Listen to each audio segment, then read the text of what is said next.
We often have an idea of what we want to bring into our life, have a vision of who we want to be, have a desire. But the biggest thing that's blocking us from stepping into that truth is the belief.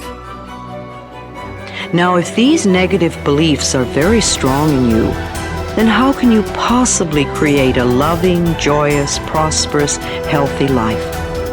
Somehow your subconscious beliefs would always be contradicting you and making sure you do not obtain your goals. I find that resentment, criticism, guilt, and fear cause more problems in our bodies and in our experiences than anything else. These feelings come from blaming others and not taking responsibility for our own lives. You see, if we are all responsible for everything that happens in our lives, then there is really no one to blame. Whatever is happening out there is only a mirror of our own inner thinking. When we have a problem, a difficulty, a struggle that is located inside, and we're looking for the solution outside, someplace outside of ourselves. It would be like going to the doctor and telling him all of your symptoms. The doctor says, oh boy, you've got a lot of symptoms. And he starts writing out prescriptions. You need a prescription for this symptom, you need a prescription for that symptom. And finally, he gets this 4 or 5, and you go to walk out, and you say, well, I'd like my prescriptions. He said, no, I'll give this one to your mother-in-law, and I'll give this one to your neighbor, and I'll give this one to your daughter, and I'll give this one to your father. I mean, you're the one with the struggles and with the difficulties, expecting somebody else to change or something outside of you to get better in order for you to make your life work is something you have to really take a hard look at. It's in here. We have to feel love for ourselves and love for life in order for us to have love in our life. And so then to instruct people how to teach their body emotionally how that future could feel like before it's made manifest.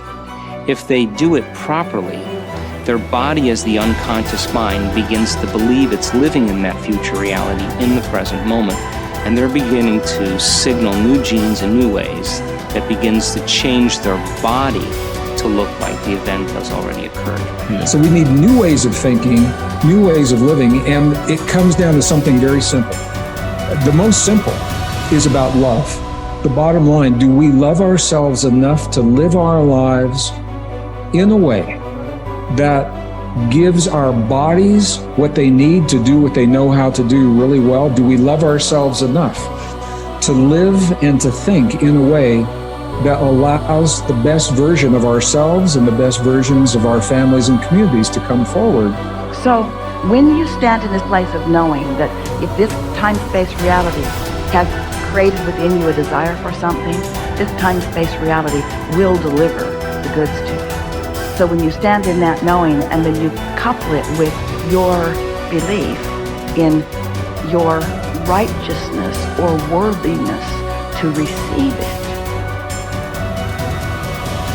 When you're putting in a wish and a desire, put it in as if you already have it. I am healthy.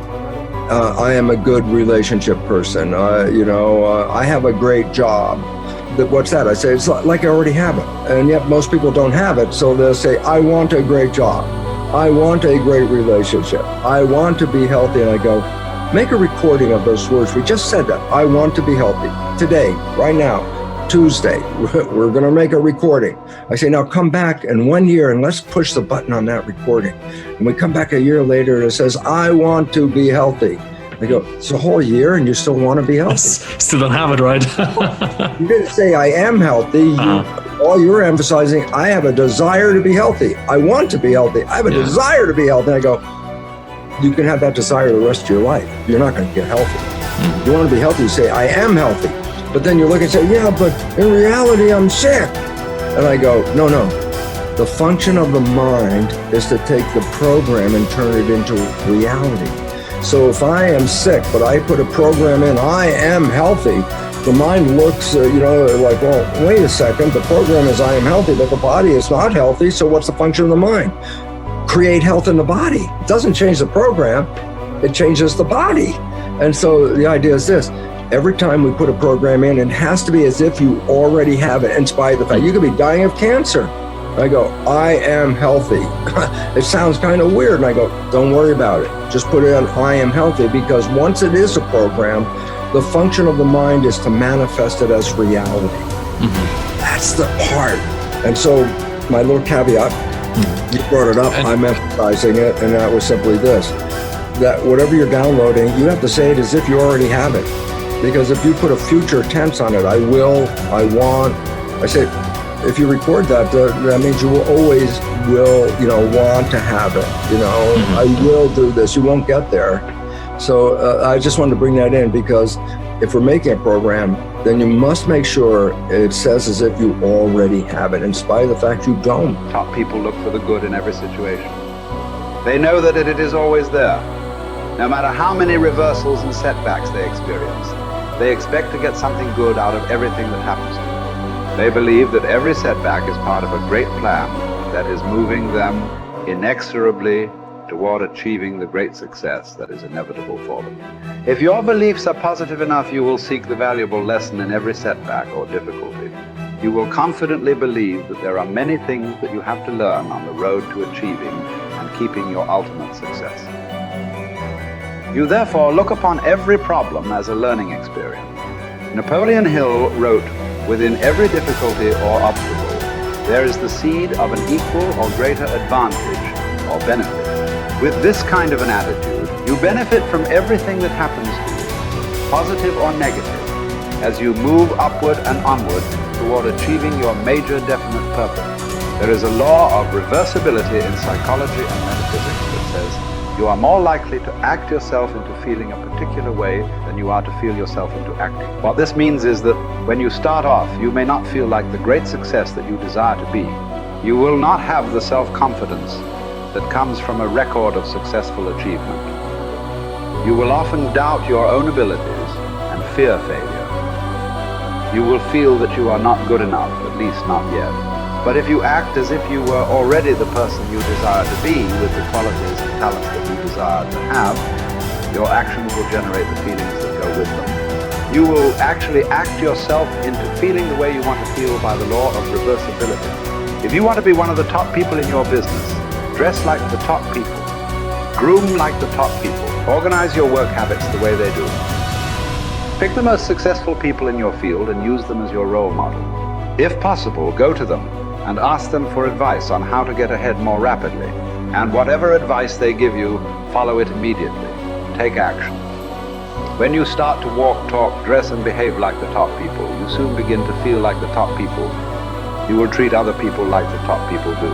You will work the way the top people work. You will start to get the results that the top people get. In no time at all, you will be one of the top people yourself. It may be trite to say fake it until you make it, but there is a lot of truth to it. Your main job in life is to create the mental equivalent within yourself of what you want to realize and enjoy in your outer world. Your focus must be on creating the beliefs within yourself that are consistent with great success you want to be in your outer world. You achieve this by challenging your self-limiting beliefs, rejecting them, and then acting as if they did not exist.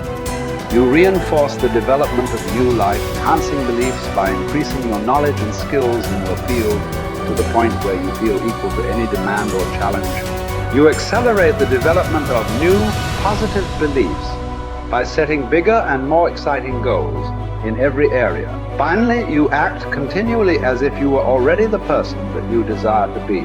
Your aim is to reprogram your subconscious mind for success by creating the mental equivalent in everything you do or say.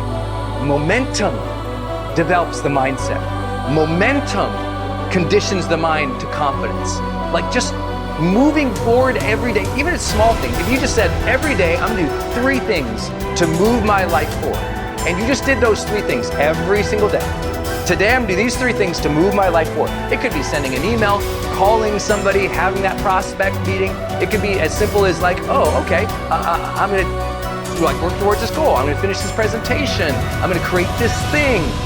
Whatever it is for you, like do that thing. Maybe it's like, oh, today I'm gonna work out today. Great, you worked out. Your mind goes, I said I was gonna work out, I worked out. I developed a little more confidence because you were congruent with your intentions.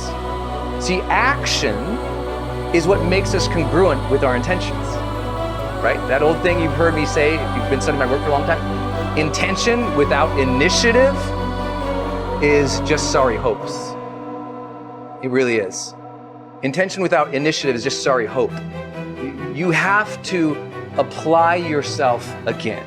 And I know you already know this. Listen, a lot of people watching this, you're already a confident person. Okay, what's the next level of action that will raise you up to the next level of success? What's the next level of action and bold decision making that will change your life? I know you might already be a confident person, so what's your next level of action? Well, Brendan, I already feel confident going up and talking to a person. Great, now go up and talk to 4 people. Good job. Okay, well, Brendan, I already feel good, trying to put out this message. Great, do it again, be more vulnerable. Oh, Brendan, I already feel good, I started the business and I built to this. Great, double the business, let's see you do it. So when you challenge yourself to take actions that are a little bit outside your pay grade, a little bit outside your comfort zone, and you actually follow through, congruence comes in and you go, I set that intention, it was hard, I took the challenge, and I made it happen. That's it. That's really, truly it.